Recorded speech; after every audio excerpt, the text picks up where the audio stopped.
इसी ट्रेनिंग में प्रोग्राम्स लिखने के लिए हमें अपने ऑपरेटिंग सिस्टम में कुछ सॉफ्टवेयर इंस्टॉल करने होंगे। तो इस वीडियो में हम एक्सप्लोर करेंगे कि इस ट्रेनिंग के लिए कौन से सॉफ्टवेयर रिक्वायर्ड हैं। हमें बेसिकली एक कंपाइलर और एक integrated development environment which is abbreviated as IDE की जरूरत है। एज अ बिगिनर आपको ये दोनों टर्म्स नहीं लगेंगी, तो चलिए समझते हैं कि C एंड C++ प्रोग्रामिंग के कॉन्टेक्स्ट में कंपाइलर क्या होता है। हम सभी जानते हैं कि कंप्यूटर सिर्फ बाइनरी कोड समझते हैं जो कि सिर्फ 2 डिजिट्स में एक्सप्रेस किए जाते हैं, या तो 0 या फिर 1। अब एक प्रोग्राम लिखने के लिए हम कोई भी प्रोग्रामिंग लैंग्वेज यूज कर सकते हैं, जैसे C या C++। बट बाय डिफॉल्ट एक कंप्यूटर ऐसी प्रोग्रामिंग लैंग्वेज को समझ नहीं पाता है, क्योंकि कंप्यूटर सिर्फ 0 या 1 को समझता है जो बाइनरी कोड है। Fine.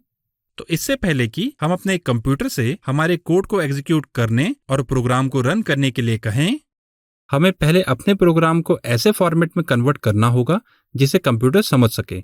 So here comes compiler into the picture. So basically जब आप एक प्रोग्राम लिखते हैं, आप उसे कंपाइलर को देते हैं जो आपके प्रोग्राम को ऐसे फॉर्मेट में कन्वर्ट करता है जिससे कंप्यूटर समझ पाए। Nice and simple. So this is the purpose of using a compiler.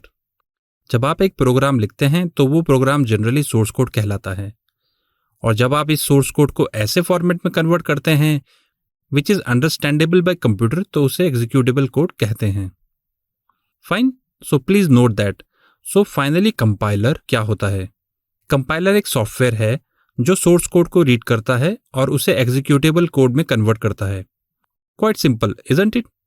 Now moving on, integrated development environment, जिसे IDE भी कहते हैं, इसका मतलब क्या है? एक IDE बेसिकली एक सॉफ्टवेयर होता है जिसमें हम अपने प्रोग्राम्स लिखते हैं।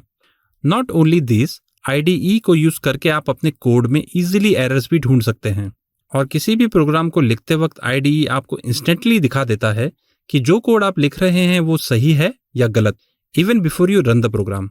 तो सिंपल वर्ड्स में IDE बेसिकली एक सॉफ्टवेयर है जिसकी हेल्प से आप कोड लिखकर टेस्ट कर सकते हैं। Fine. So nothing too complex here. Now moving on, C और C++ प्रोग्राम्स को कंपाइल करने के लिए बहुत सारे कंपाइलर्स अवेलेबल होते हैं। सो इन कंपाइलर्स में से हमारी ट्रेनिंग में हम GCC कंपाइलर यूज करेंगे, where GCC stands for GNU compiler collection.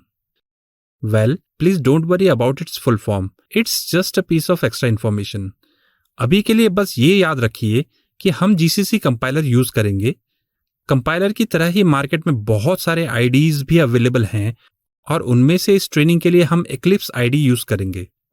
ये पूरा Eclipse IDE software Java programming language को यूज करके बना है। तो अगर आप अपने कंप्यूटर में Eclipse IDE यूज करना चाहते हैं तो आपको अपने ऑपरेटिंग सिस्टम में जावा इंस्टॉल करनी होगी। Now please don't get confused about why we are using Java in this training. ये सिर्फ इसलिए यूज कर रहे हैं क्योंकि Eclipse IDE software Java programming language को यूज करके बना है। सो Eclipse को रन करने के लिए हमें हमारे सिस्टम में जावा इंस्टॉल करना होगा। फाइन।